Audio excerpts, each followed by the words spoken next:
Hello students, welcome back to my channel this side Siddhi. And आज मैं आपके साथ डिस्कस करने वाली हूँ जेएनयू के लिए। अगर आप लोग वहाँ पर एंट्रेंस एग्ज़ाम देना चाहते हैं जेएनयू में, तो आज मैं आपको यहाँ पे कुछ इंपॉर्टेंट पॉइंट्स बताने वाली हूँ। जैसे कि आप लोग यहाँ पे देख सकते हैं, आज मैं आपको बताऊंगी कि यहाँ पे अगर आप लोगों को नेक्स्ट ईयर आप लोग एंट्रेंस एग्ज़ाम की तैयारी कर रहे हैं, वहाँ पे अपना एडमिशन करवाना चाहते हैं, चाहे आप अंडर ग्रेजुएट के स्टूडेंट हो या पोस्ट ग्रेजुएट के, तो मैं आज आपको बताऊंगी कि वहाँ पर एडमिशन कैसे करा सकते हैं। ठीक है, उसका एग्ज़ाम डेट कब है, नेक्स्ट ईयर आपका जो एंट्रेंस एग्ज़ाम होगा वो कब होगा, एप्लीकेशन फ़ीस कितनी होती है, उसकी एलिजिबिलिटी क्राइटेरिया कितनी होनी चाहिए एडमिशन पाने के लिए, साथ ही साथ एग्ज़ाम पैटर्न। और लास्ट में वीडियो के एंड में मैं आपको बताऊंगी अगर आप लोग जेएनयू में तैयारी कर रहे हैं एंट्रेंस एग्ज़ाम देने के लिए, तो आपको किस तरीके से प्रिपरेशन करनी चाहिए, किन बातों का ध्यान रखना है और क्या क्या करना चाहिए, ये सब कुछ आज की वीडियो में मैं आपको बताने वाली हूँ। तो वीडियो के एंड तक बने रहना अगर ये सारे पॉइंट आपको अच्छी तरीके से जानना है, क्योंकि आप लोग जानते हैं जेएनयू में एंट्रेंस एग्जाम देना कोई इजी बात नहीं है। उसके लिए जितने पॉइंट्स मैं आपको यहाँ बताऊँ सबको बहुत केयरफुली से सुनना, तो उसके लिए वीडियो के एंड तक ज़रूर बने रहना। तो चलिए अपनी आज की वीडियो को स्टार्ट करते हैं। वीडियो पसंद आए तो लाइक शेयर ज़्यादा से ज़्यादा करो।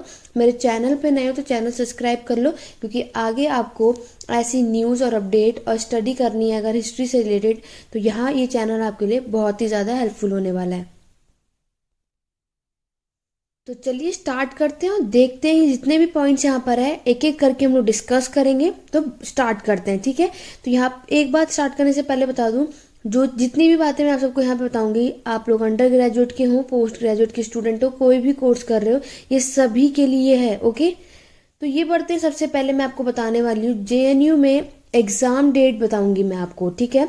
एग्ज़ाम डेट अगर जो आप उसकी एप्लीकेशन फॉर्म आप लोग यहाँ पे देख रहे हैं, तो वो आपकी कब निकलेगी, मई के सेकेंड वीक में एप्लीकेशन फॉर्म यहाँ पे निकाले जाएंगे।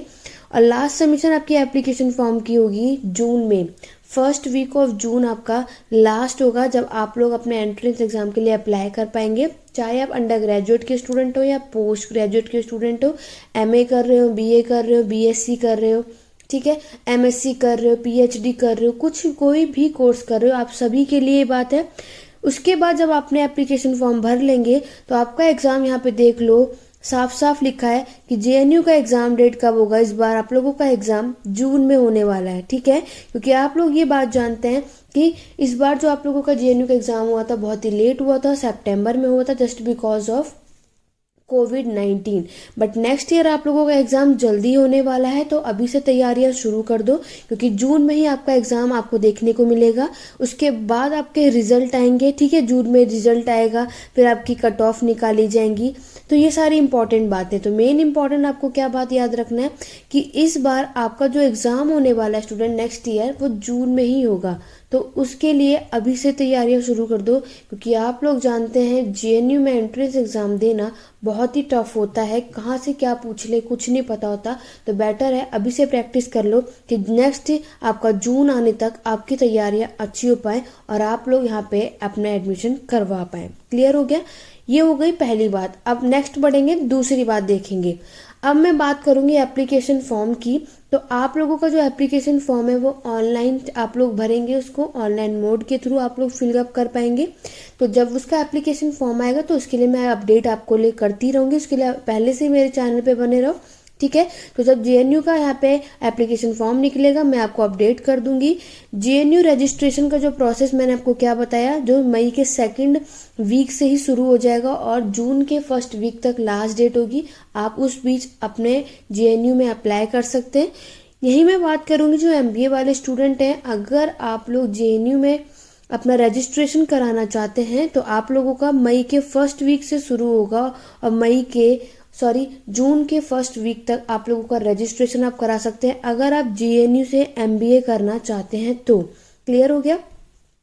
आगे बात करूंगी, candidate will have to fill the application form as per the given instruction on it. तो आपको क्या करना है, जब आप एप्लीकेशन फॉर्म आएगा जो जो उसमें इंस्ट्रक्शन होंगे आप उसको फॉलो करना और उसके हिसाब से अपने फॉर्म को वहाँ पे भरना। जो भी डिटेल आपको वहाँ पे कैंडिडेट आपको मांगी जाएंगी वो सब कुछ फिलअप करना। एप्लीकेशन फॉर्म वहाँ पे मस्ट है, उसके बगैर आपका क्या कर दिया जाएगा, रिजेक्ट कर दिया जाएगा। रिजेक्शन हो सकता है अगर एप्लीकेशन फॉर्म आपने वहाँ पे नहीं भरा तो, ठीक है। आगे बात करूंगी, बस एप्लीकेशन फॉर्म भरते वक्त याद रखना हर एक चीज़ बहुत ध्यान से भरना, जल्दबाजी में बिल्कुल भी मत भरना, क्योंकि बहुत से स्टूडेंट क्या होते हैं जल्दबाजी में भर देते हैं तो किसी का नेम गलत हो जाता है, किसी का यहाँ पे परसेंटेज गलत लिख देते हैं, किसी का कॉलेज गलत हो जाता है। तो आप लोग अगर भर रहे हैं तो बहुत ही केयरफुली से अपना फॉर्म भरो, 2-3 बार फॉर्म भरो, देन तब अपना फॉर्म को सबमिट किया कीजिए। क्लियर हो गया? तो उसके बाद कैंडिडेट आप लोग क्या कर सकते हैं, अपने एप्लीकेशन फॉर्म को सबमिट करने से पहले, ये खुद भी बोल रहा है कि आप लोग उसको अच्छे से देख लो। साथ ही देखना कि आप लोगों को जितना आपको टाइम दे रखा है, यानी कि जून के फर्स्ट वीक से पहले पहले अपने एप्लीकेशन हो सके अपने फॉर्म को भर लो वहाँ पर। क्लियर हो गया? तो आप लोगों को क्या करना है, जब आप अपना एप्लीकेशन फॉर्म भर लो तो एक प्रिंट आउट करके पेपर अपने पास ज़रूर रखा करो। ठीक है? आप लोगों को क्या करना है, जब आप अपना एप्लीकेशन फॉर्म भर लोगे तो एक उसको प्रिंट करवा कर एक पेज अपने पास हमेशा रखना चाहिए। तो ये तो हो गया आपको ऑनलाइन मोड एप्लीकेशन फॉर्म होगा, तो जब भी ये फॉर्म निकलेगा तो मैं आपको अपडेट कर दूंगी। क्लियर हो गया? आगे बढ़ेंगे एप्लीकेशन फीस की बात। अब मैं फ़ीस की बात करूंगी तो हर एक सब्जेक्ट के लिए अपना अलग अलग फ़ीस है। ठीक है? हर एक कैटेगरी के लिए, तो वो मैं आपको उस समय बता दूंगी। लेकिन आप लोग क्या है, अगर जब आपका ये आप देख सकते हैं आपका एप्लीकेशन जो फ़ीस है वो ऑनलाइन सबमिट होगा तो आपकी फ़ीस भी ऑनलाइन मोड सबमिट होगी। तो आप SBI से या फिर पेटीएम कर सकते हैं, डेबिट कार्ड कर सकते हैं, credit card, net banking, UPI। ठीक है? तो इन सब के थ्रू आप लोग अपने एप्लीकेशन फ़ीस को यहाँ पे फिल कर सकते हैं अपना। ठीक है? तो बाकी यहाँ पे अगर मैं बात करूँ, हर एक MA वाले स्टूडेंट के लिए अलग फीस है, हर एक के लिए अलग अलग फीसेज हैं। क्लियर हो गया? तो आप लोगों को क्या याद रखना है कि ये सब चीज़ें ये फीस भरने से भी पहले भी आपने जो फॉर्म भरा है उसको केयरफुली से पढ़ना, गलतियाँ बिल्कुल भी मत करना। क्लियर? आगे बढ़ेंगे। नेक्स्ट जो अब बात करेंगे कि एलिजिबिलिटी क्राइटेरिया क्या होगी फॉर्म भरने से पहले। अगर आप सोच रहे हैं कि हम लोग JNU में एडमिशन लेना चाहते हैं तो आपको किन बातों का ध्यान रखना है। अगर आप BA के स्टूडेंट हैं और MA के स्टूडेंट हैं, ठीक है, पोस्ट ग्रेजुएट के स्टूडेंट हैं, अंडर ग्रेजुएट के स्टूडेंट हैं, तो आपको किन बातों का ध्यान रखना है, ये बात रखना। अगर आप BA के स्टूडेंट हैं, 12th पार करके आए हैं, अभी 12 पास आउट हुए हैं और अब आप ग्रेजुएशन JNU से करना चाहते हैं, तो आप लोगों को क्या याद रखना है कि 10th + 12th आप लोगों का पास होना चाहिए। ठीक है?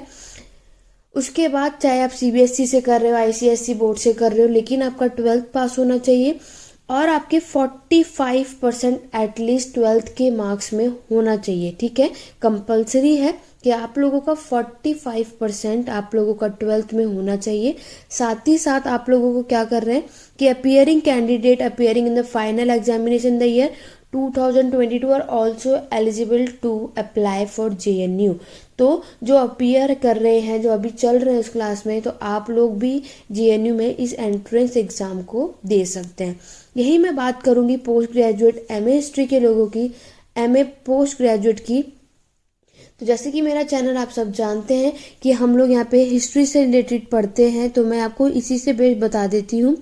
तो MA हिस्ट्री अगर आप लोग यहाँ पे JNU में करना चाहते हो स्टूडेंट, तो आप लोगों को क्या करना है, आपकी BA कंप्लीट होनी चाहिए, चाहे आप किसी भी ग्रेजुएशन आपकी कंप्लीट होनी चाहिए, चाहे आप किसी भी यूनिवर्सिटी किसी भी कॉलेज से आप लोग पास आउट करके आए हो। नेक्स्ट आपको याद रखना है कि आपकी एटलीस्ट 55% मार्क्स होने चाहिए ग्रेजुएशन में। ठीक है? याद रखना आपके 55% मार्क्स यहाँ पर क्या होने चाहिए, क्वालिफाई होना चाहिए, आपके ग्रेजुएशन में होना चाहिए, देन आप यहाँ पे फिर JNU में अप्लाई कर सकते हैं। तो ये दोनों पॉइंट आपको याद रखने हैं। अंडर ग्रेजुएट और पोस्ट ग्रेजुएट के स्टूडेंट को आपको याद रखना है अगर आप JNU में एडमिशन लेना चाहते हैं। तो ये सारे पॉइंट क्लियर हो गए। अगर आपको यहाँ तक भी, इसके अलावा भी अगर आपको कोई भी डाउट हो तो आप मुझसे कमेंट करके ज़रूर पूछ सकते हैं, मैं आपके सारे डाउट को क्लियर करूँगी। साथ ही साथ टेलीग्राम चैनल का लिंक डिस्क्रिप्शन में दे रखा है, आप उसको ज्वाइन कर लो, वहाँ पे भी आप मुझे मैसेज के थ्रू अपने डाउट और क्वेरी को पूछ सकते हैं। क्लियर हो गया? तो ये थी आपकी एलिजिबिलिटी क्राइटेरिया। अगर आप MA करना चाहते हैं, MA के लिए बहुत ही अच्छा कॉलेज है JNU, आप लोग वहाँ से कर सकते हैं। जैसे बहुत से स्टूडेंट मुझसे पूछते हैं कि मैम हमें यहाँ से ग्रेजुएशन करना है, पोस्ट ग्रेजुएशन करना है, तो क्या ये यूनिवर्सिटी अच्छी होगी? तो बेफिक्र होकर आप लोग यहाँ से कर सकते हैं, बहुत ही अच्छा यूनिवर्सिटी है ये। और आप यहाँ से MA हो, BA हो, MSc BSc कोई भी कोर्स यहाँ पे आप इसको कर सकते हैं। क्लियर हो गया? आगे बढ़ेंगे। अब मैं बात करूंगी स्टूडेंट एग्जाम पैटर्न की। तो एग्जाम पैटर्न याद रखना कि आप लोगों का जो एंट्रेंस एग्जाम होता है JNU में वो मल्टीपल चॉइस क्वेश्चन होते हैं। ठीक है? कैसे होते हैं, आपके एमसीक्यू पूछे जाते हैं। एग्जाम मोड आप लोगों को क्या याद होगा, कंप्यूटर बेस्ड होगा। आप लोगों का जो एग्जाम होगा वो क्या होगा, ऑनलाइन होगा, ठीक है, ऑफलाइन नहीं होता, ऑनलाइन एग्जाम होता है। यहाँ पे एमसीक्यूज पूछे जाते हैं। और जेएनयू के एंट्रेंस एग्जाम में मोस्ट इंपॉर्टेंट बात है, इंग्लिश लैंग्वेज में ही आपका पेपर होगा, हिंदी में नहीं होता है। आप चाहे हिंदी के स्टूडेंट हो, इंग्लिश के स्टूडेंट हो, कोई मैटर नहीं करता। आपका जो एंट्रेंस एग्जाम का जो मीडियम होगा स्टूडेंट, वो सिर्फ जेएनयू में इंग्लिश मीडियम में होता है। दिल्ली यूनिवर्सिटी हो, बीएचयू हो, जामिया हो, अदर जो की यूनिवर्सिटी है, आपको बाइलिंगुअल एग्जाम मिलेगा, यानी कि हिंदी और इंग्लिश मीडियम दोनों मिलेगा। लेकिन जेएनयू ऐसा यूनिवर्सिटी है जहाँ पे आपको सिर्फ इंग्लिश मीडियम में ही आपका ये एग्ज़ाम लिया जाता है। तो आप अगर हिंदी वाले स्टूडेंट हैं तो आप लोग इस एग्ज़ाम को करने के लिए इंग्लिश में पढ़ना स्टार्ट कर दीजिए, वरना आपको प्रॉब्लम हो सकती है, ठीक है। तो अब मैं आपको साथ ही साथ यहाँ पे बता दूँ एमए हिस्ट्री वाले स्टूडेंट की, क्योंकि ये मैं एमए और बीए यानी कि पोस्ट ग्रेजुएट अंडर ग्रेजुएट दोनों को मिला करके यहाँ बातें कर रही हूँ कि ये दोनों ही बेस्ड आप लोग यहाँ पे देख रहे हैं, इसी तरीके से आपके एग्जाम में आएगा। और ये दोनों के लिए सेम बातें हैं, सेम इंपॉर्टेंट बातें हैं, आप दोनों के लिए ही बातें हैं, ठीक है। ये नहीं सोचना कि मैम आपने पोस्ट ग्रेजुएशन के लिए बताया, अंडर ग्रेजुएट के लिए, ये दोनों के लिए सेम है। ऑनलाइन पेपर होता है, ऑब्जेक्टिव टाइप क्वेश्चन आएंगे, ठीक है। और आपका इंग्लिश मीडियम में ही एंट्रेंस एग्जाम जेएनयू में पूछा जाएगा। अब मैं बात करूंगी जिसके लिए मैं इस चैनल पे आप सबको पढ़ाती हूँ, वो है आपके एमए हिस्ट्री वाले स्टूडेंट की। तो एमए हिस्ट्री वाले स्टूडेंट, आपको मैं बता दूं, आपका जो ये एग्जाम होता है वो होगा आप लोगों का कितना, वो होगा आप लोगों का 100, ठीक है। 100 क्वेश्चन आपके इस जेएनयू में पूछे जाएंगे। एमए हिस्ट्री वाले स्टूडेंट के लिए मैं बात कर रही हूँ। अगर आप लोग एमए हिस्ट्री का एग्ज़ाम जेएनयू में देना चाहते हैं तो एमए हिस्ट्री का जो है 100 क्वेश्चन पूछे जाते हैं। और आपको कितना टाइम मिलेगा, 3 घंटे का समय दिया जाता है इन क्वेश्चन को सॉल्व करने के लिए। ये एग्ज़ाम पैटर्न बता रही हूँ, उसको नोट डाउन कर लो अच्छे तरीके से, ठीक है। और साथ ही साथ अगर मैं बता दूं तो इसमें नेगेटिव मार्किंग जो है वो नहीं होती है, ठीक है। आपकी यहाँ पर नेगेटिव मार्किंग नहीं होती है। आप इनको बेफिक्र होकर अपने इन क्वेश्चंस को सॉल्व कर सकते हैं, चाहे आपको आता हो या नहीं। लेकिन आपको ये सारे क्वेश्चन, ये 100 के 100 क्वेश्चन अपने इन 3 घंटे के अंदर कवर अप करना है। अब बहुत से स्टूडेंट सोच रहे होंगे सिर्फ 100 क्वेश्चन है और 3 घंटे दे रखे, इतना ज़्यादा टाइम क्यों दे रखा है ना। जो फर्स्ट टाइम जेएनयू में अप्लाई कर रहे होंगे तो स्टूडेंट, मैं आपको एक बात बता दूं, तो जेएनयू का यहाँ पे आप लोगों का एग्जाम होता है, एक तो ऑनलाइन होता है, ये बात भी याद रखना, ठीक है। ऑफलाइन नहीं होता, ऑनलाइन होता है। इंग्लिश मीडियम में होगा, हिंदी मीडियम में नहीं होगा। और ये 3 घंटे का समय इसीलिए दिया जाता है क्योंकि यहाँ पे पैसेज बेस्ड क्वेश्चन बहुत पूछे जाते हैं।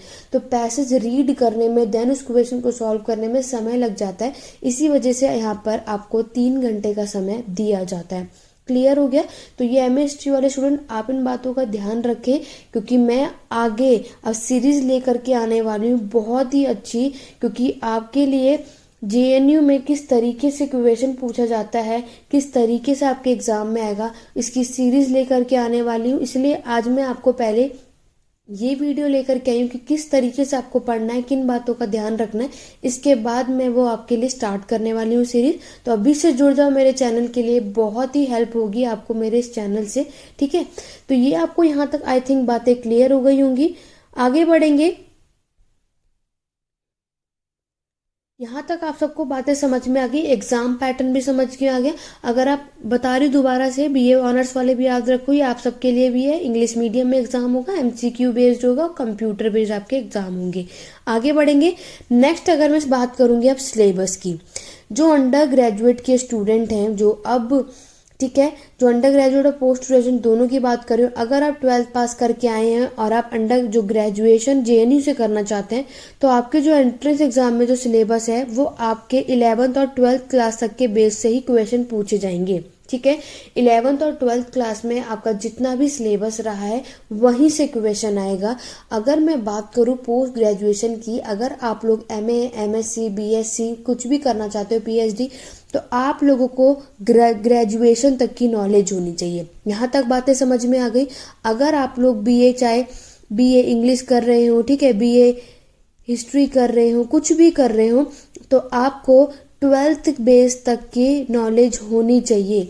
12th तक के जितना भी सिलेबस है उसको अच्छे से कवर अप कर लो, उतना ही आपके एग्जाम में पूछा जाएगा। यही मैं बात करूँ पोस्ट ग्रेजुएशन के स्टूडेंट की, तो आप लोगों को ग्रेजुएशन बेस तक के आप लोगों ने अपने ग्रेजुएशन में जितना कोर्स पढ़ रखा है वो सब कुछ आपको आना चाहिए। क्लियर हो गया? यही मैं बात करती हूँ अपने स्टूडेंट एमए हिस्ट्री वाले स्टूडेंट की। तो एमए हिस्ट्री वाले बहुत ध्यान से समझो कि एमए हिस्ट्री में आप लोगों के एग्जाम में एंशिएंट, मेडिएवल, मॉडर्न और वर्ल्ड, इन सब से क्वेश्चन पूछे जाते हैं। और सबसे मोस्ट इम्पॉर्टेंट जो है वो है आपका वर्ल्ड हिस्ट्री। जेएनयू का सबसे मोस्ट जो फेमस और सबसे फेवरेट सब्जेक्ट वो लोग का होता है वो वर्ल्ड हिस्ट्री होता है। सबसे ज़्यादा क्वेश्चन आपको यहीं से मिलेंगे, चाहे आप प्रीवियस ईयर उठा के देख लो, वर्ल्ड हिस्ट्री उनका सबसे फेवरेट सब्जेक्ट है। ठीक है, यहाँ से क्वेश्चन आपके सबसे ज़्यादा पूछे जाते हैं, तो आपको ज़्यादातर फोकस अपने वर्ल्ड हिस्ट्री पे करना है। और बाकी पे भी करना है, यहाँ से भी क्वेश्चन आते हैं इंडियन हिस्ट्री से, लेकिन वर्ल्ड हिस्ट्री पे भी आपको फोकस करना है। यहाँ तक आपको बातें समझ में आ गई? आगे बढ़ेंगे। अब हम बात करेंगे प्रिपरेशन टिप्स की। अब ये मोस्ट इम्पॉर्टेंट है, आपको किन बातों का ध्यान रखना है ये बहुत ध्यान से समझना। अगर आप जेएनयू में एंट्रेंस एग्जाम की तैयारी कर रहे हो तो स्टूडेंट, आप चाहे किसी भी सब्जेक्ट के लिए अप्लाई कर रहे हो, बीए के लिए, एमए के लिए, ठीक है, एमएससी के लिए, बीएससी के लिए, किसी भी सब्जेक्ट के लिए अप्लाई कर रहे हो, पीएचडी के लिए, तो सबसे पहले आप लोगों को अपने सिलेबस और एग्जाम पैटर्न पता होने चाहिए। सबसे पहले आप जिस भी सब्जेक्ट के लिए अप्लाई कर रहे हो, जैसे कि एमए हिस्ट्री अगर आप लोग करना चाहते हो, ठीक है, एमए हिस्ट्री वाले स्टूडेंट बहुत ध्यान से समझना, एमए हिस्ट्री आप सब करना चाहते हो, सबसे पहले एग्जाम पैटर्न चेकआउट करो, जो कि मैंने आपको बता दिया है कि 100 क्वेश्चन आएंगे, नेगेटिव मार्किंग नहीं है, 3 घंटे का समय दिया जाएगा आपके एंट्रेंस एग्जाम के लिए। साथ ही साथ आपको सिलेबस देखना है, ठीक है, कि आपके एंट्रेंस एग्जाम में कितना सिलेबस आएगा। सिलेबस भी मैं आपको बता चुकी हूँ।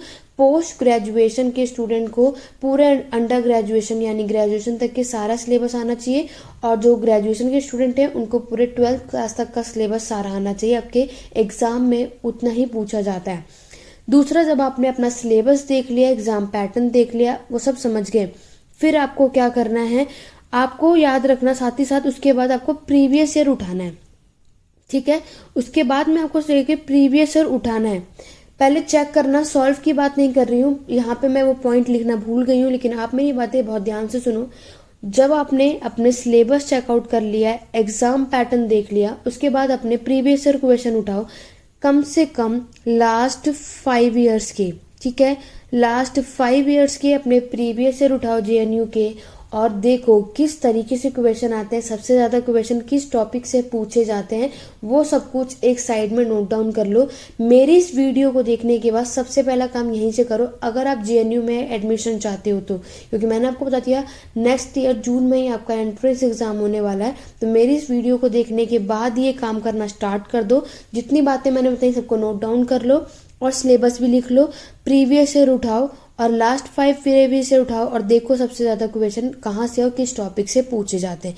ये मैं अंडर ग्रेजुएट और पोस्ट ग्रेजुएट दोनों स्टूडेंट के लिए बता रही हूँ। उसके बाद स्टूडेंट आपको क्या करना है, टाइम टेबल बनाओ, अपना एक टाइम शेड्यूल बनाओ कि आपको कितना कहाँ पे किस में पढ़ना है। जैसे कि अगर आप एमए हिस्ट्री के स्टूडेंट हैं, हिस्ट्री पढ़ना जा रहे हैं, तो आप लोग जानते हैं आपके पेपर में एंशिएंट, मेडिएवल, मॉडर्न और वर्ल्ड हिस्ट्री पूछी जाती है।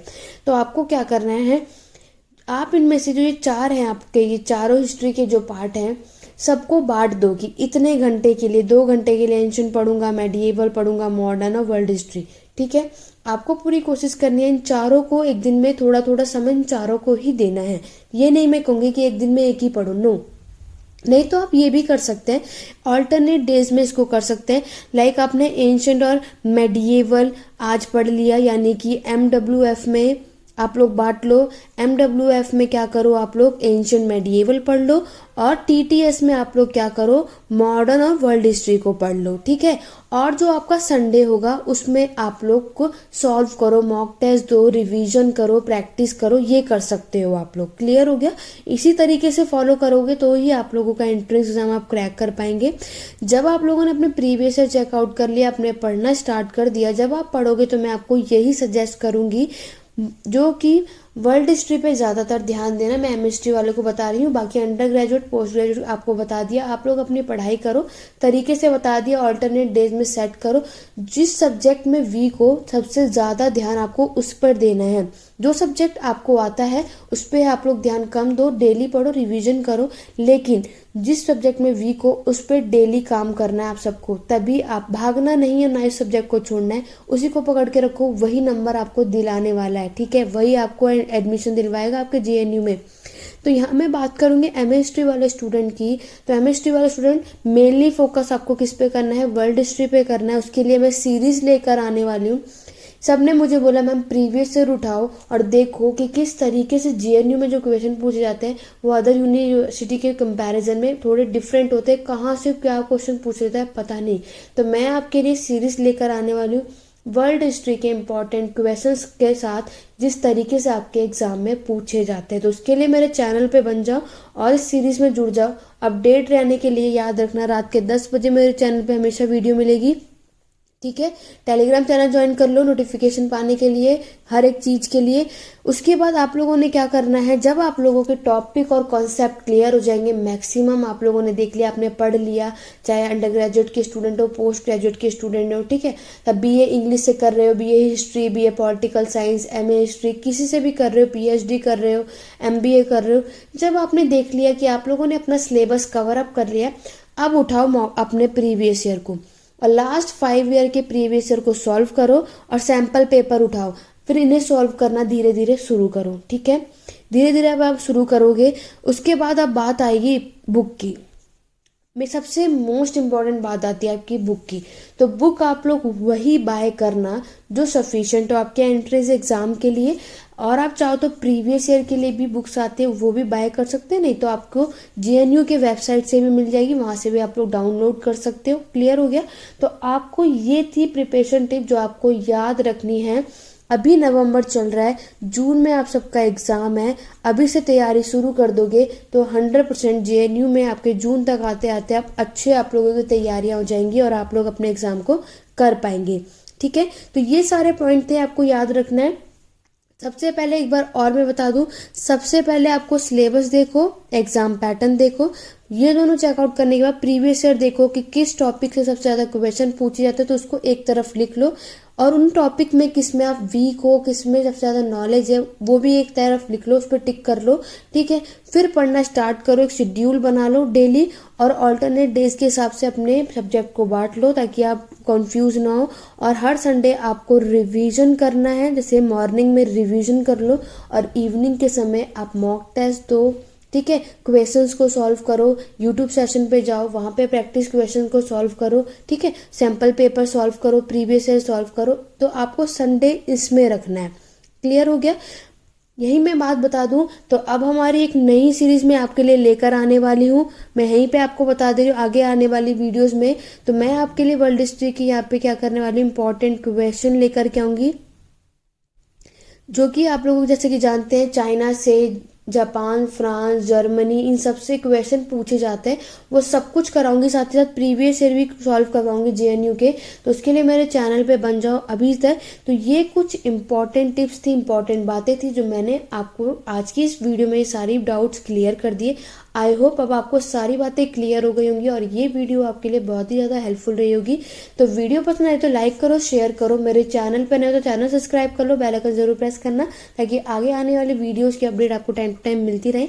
इसके बाद भी अगर आपको कोई भी डाउट, कोई भी क्वेरी, आप कमेंट करके पूछ सकते हैं, नहीं तो टेलीग्राम चैनल का लिंक डिस्क्रिप्शन में दे रखा है, आप दोनों टेलीग्राम चैनल को ज्वाइन कर लो। एक में आपके डाउट और क्वेरी सॉल्व होते हैं, यहाँ पे ग्रुप बना रखा है, और दूसरे में आपकी PDF सेंड होती है, ठीक है, चैनल का लिंक सेंड होता है, कुछ क्वेश्चंस भी हम वहाँ पे कराते हैं, वो सबके लिए टेलीग्राम चैनल बना रखा है। तो आज की क्लास कैसी लगी कमेंट करके ज़रूर बताइएगा। आई होप आपके अब आप लोग अभी से तैयारियां शुरू कर दो, और आप लोग जल्दी से जल्दी मुझे बता दो कि कब से मैं अपनी ये सीरीज़ को स्टार्ट करूं, ताकि आप लोग वहाँ पे उस टाइम पे रेगुलर अपडेट रहें, रेगुलर मेरे साथ जुड़े रहें। तो चलिए आज की क्लास में बस इतना ही। Thank you for watching.